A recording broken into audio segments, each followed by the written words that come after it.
윤석열 청장의 가족과 윤석열 청장의 최측근, 정말 서울중앙지검에서 전방위 수사를 확실히 들어간 것 같다라는 생각을 해봅니다. 어제 부인 김건희 압수수색과 그리고 오늘 장모의 불법 요양병원 설립 및 운영 의혹 사건에 관련해 장모 최은순 씨를 전격 소환 조사를 실시했습니다. 참 웃긴 것은 현직 검찰총장의 장모가 특정 범죄 혐의로 소환 조사를 받았는데 생각외로 보도량이 어마무시하게 적었습니다. 그중 역시 MBC는 신속 정확 팩트를 근거하여 빠르게 기사를 전하고 있었는데요. 서울중앙지검 형사 6부 박순배 검사는 윤석열 장모 최은순 씨를 상대로 요양병원 설립 및 운영에 관여했는지 이런 부분에 대해서 조사를 한다고 밝혔습니다. 해당 사건이 상당히 중요합니다. 별거 아닌 것 같지만 가장 어떻게 보면 큰 사건이다. 바로 이 사건 때문에 추미애 장관께서 윤석열에게 수사지휘권을 발동한 것입니다. 그래서 이 사건을 빠르게 아주 간단하게 요약을 해보겠습니다. 최은순 씨, 바로 윤석열 장모죠. 다른 동업자들과 파주의 한 요양병원의 공동이사장으로 참여합니다. 그리고 급여를 빼돌립니다. 이후 비리 사건이 연루됐음에도 혼자 검찰의 수사를 피했습니다. 그리고 2012년 11월 이 병원 의료재단의 설립 당시부터 동업자 구 씨와 함께 이 병원의 공동이사장을 맡았다가 2014년 5월 이사장직에서 물러납니다. 그런데 이 병원은 이후 적법하게 개설된 의료기관이 아닌데도 2013년 5월부터 2년간 국민건강보험공단으로부터 요양급여 수십억 원을 부정 수급한 것으로 드러났습니다. 수십억을 2년간 받았다는 것이죠.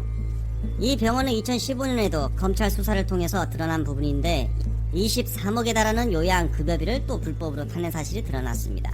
그래서 병원 운영자, 부부, 공동이사장 등 3명이 기소돼서 징역형을 받았습니다. 그런데 공동이사장이었던 최은순 씨, 윤석열 장모는 책임 면제 각서를 앞세워 처벌을 피했습니다. 이후 최 씨가 병원 설립에 20억 원을 추가 투자했던 정황이 MBC 취재 결과 드러났습니다. 어찌 보면 이 병원의 실소유는 바로 윤석열 장모였던 것이죠. 그래서 최강욱 대표는 장모 사건에 윤서방이 개입을 했다라는 의혹을 제기합니다.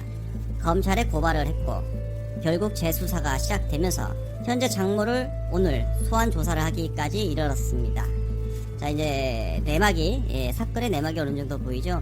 그래서 추미애 장관이 윤석열이 개입이 됐기 때문에 이거 수사지휘권 발동을 해야 된다라고 생각을 했던 것 같습니다. 그리고 제가 봐도 윤석열 개입 없이는 불가능하다라고 생각을 해봅니다. 바로 공동대표 이사장들이 다 구속이 된 사건인데 윤석열 장모만 면죄부를 받았기 때문입니다. 책임 면제 각서 효력도 없는 걸 검찰은 그걸 받아줬습니다. 효력이 있다. 그래서 기소를 안 하죠. 이건 윤석열 입김 없이는 절대 불가능하다라고 생각하는 겁니다. 현직 검찰총장의 장모가 연루가 되어 있는 이 사건, 더구나 윤석열 청장 본인도 연루가 개입이 되어 있을 것 같다는 의혹이 나오고 있는 이 사건, 어마무시한 이 게이트웨이, 이것도 엄청나게 큰 사건인데 어떻게 보도량이 이렇게 몇 개 없습니까? 다른 언론들은 MBC처럼 못하는지 아니면 안 하는 건지 정말 MBC를 보고 배웠으면 합니다.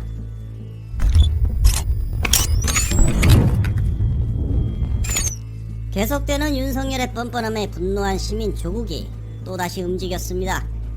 대검 특활비 관련하여 업무상 배임 및 횡령, 국고손실죄 등으로 윤석열 청장을 서울중앙지검에 고발을 했습니다. 참을 수가 없었다라고 보입니다.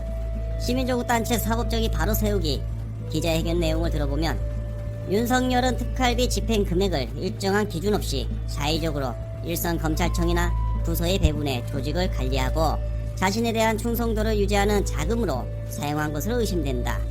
이는 기관장이 특정 부서에게 특혜를 주는 것이나 마찬가지다. 또 검찰 특활비 상세 지출 내역에 대한 증빙 자료가 없는 가운데 윤석열 혼자만 집행 내역을 알고 있어 집행 기준과 최종 집행처에 대해 법무부 등 검찰 애부기관의 관리 감독이 불가능한 상태다. 이는 업무상 배임과 횡령에 해당함은 물론 국고 등 손실죄에 성립한다 라고 말을 했습니다. 현재 특활비 관련하여 대검 형장 조사까지 벌였습니다. 하지만 대검의 비협조로 조사가 제대로 이루어지지 않았습니다. 이에 김용민 의원께서도 확실히 이같이 말을 했습니다. 윤석열 청장이 협조하라라고 들었는데 현장에서는 전혀 협조를 하지 않았다고 합니다. 그리고 자료 제출마저도 일부만 했을 정도로 상당히 비협조적이었다라고 했습니다. 그리고 특활비 관련하여 이 법이 의심되는 부분을 찾았다라고 김용민 의원님께서 말씀을 하셨는데요. 대검 특활비는 재조사가 이루어질 겁니다. 아마 더욱더 확실히 재조사 때 이 법인지 아닌지 판단을 하실 거라 보이는데요. 오늘도 이렇게 시민 조국분들께서 분노의 마음을 참지 못하고 행동으로 보여주고 계셨습니다. 방금 있었던 국회 예상결산위원회 전체 회의에서 추미애 장관의 뼈 때리는 직격이 하나가 나왔는데요.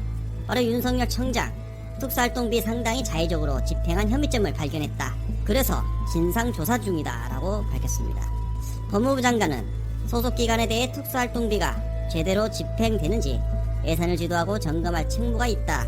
그런 것은 자체 감사 대상이고 장관의 권한이다 라고 해서 정당성을 이야기까지 했습니다. 일단 확실히 윤석열이 특활비를 지멋대로 쓴 것이 어느 정도 밝혀졌다라고 보입니다. 그에 대해 법무부 장관께서 진상조사를 현재 하고 있는 상황이다 라는 것까지 오늘 알 수가 있었습니다. 윤석열 장모 소환조사 그리고 윤석열 특활비 고발까지 현재 어떻게 흘러가고 있는지 정치락이 알려드렸습니다. 끝으로 분노한 시민 조국 목소리를 듣고 마칠까 합니다. 이틀 전에 여러분 무슨 일이 있었습니까? 저 바로 앞에 있는 서울중앙지법의 영장 전담 판사가 김건희가 운영하는 코바나 컨텐츠와 그 코바나 컨텐츠의 뇌물성 협찬을 한 대기업들에 대한 압수수색 영장을 어떻게 했나요? 기각률이 1%라고 하는데 법익의 침해가 우려된다는 말도 안 되는 이유를 대서 영장을 기각했습니다. 여러분 정말 피가 거꾸로 솟고요. 정말 압수수색 영장은 자판기 수준이라고 하는데 도대체 왜 이 나라의 이 자판기는 나경원과 김건희에 대해서는 자판기가 멈추는 것입니까? 그 나머지 조국 교수 일가 등등에서는 듣도 보지 않고 바로바로 70개 이상을 발부를 해줬는데 김건희는 단 한 개를 발부를 못합니까?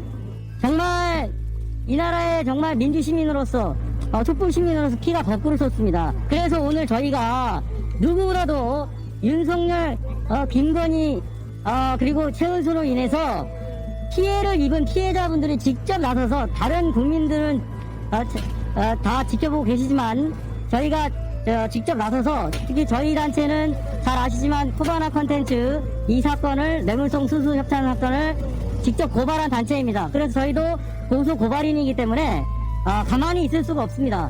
저 서울중앙지법에 쳐들어가서 따지고 싶은데 그럴 수는 없기 때문에 저희가 이렇게 오늘 기자회견을 갖게 됐습니다. 그래서 오늘 서울중앙지검에는 물론이고 영장을 발부하는 서울중앙지법에 제발 좀 국민 상식에 부합하는 수준의 영장 발부가 이루어지도록 촉구하는 그런 기자회견, 그리고 이 피해자분들의 눈물을 기억해달라.